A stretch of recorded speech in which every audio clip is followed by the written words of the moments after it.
It's been years in the making and many months of deliberation among school officials and students. Now, Ryerson University finally has a new name, officially cutting ties with its problematic former namesake. I'm very pleased to share that our Board of Governors has approved a motion to rename our institution Toronto Metropolitan University, effective immediately. Toronto Metropolitan University. That is the name that made the final cut out of more than 2,600 submissions. A special advisory committee consisting of faculty and students of varying backgrounds whittled down the list to just 3 names, which were then handed over to the institution's president, Mohamed Lashemi. 3 names on that short list. Are you able to reveal what those other names were?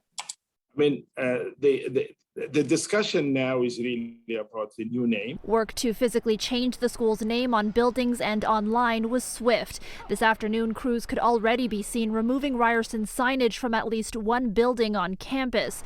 The university says only the name will change. The school's colors and recognizable fonts and logos will remain. Reaction from students was mixed. Back in the UK, where I come from, we have Manchester Metropolitan University, for example, and then we have London Metropolitan University. So I think the name is in keeping with what others are doing in other countries. I feel like the name sort of lacks personality for the university. Like, we used to have a very unique name, but this is a little, you could say it's a little boring.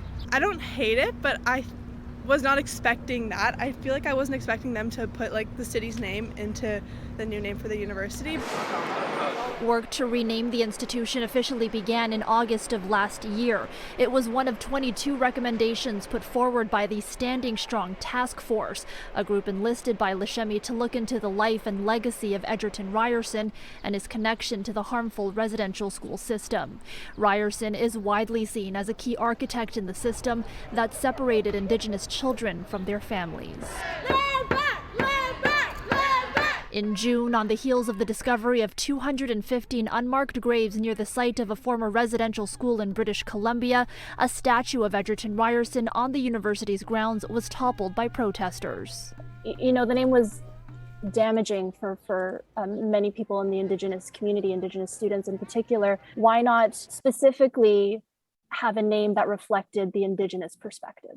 And by identifying a name that we can all connect to, regardless of our backgrounds and identities, we are laying the foundation for the continued work of truth and reconciliation on our campus.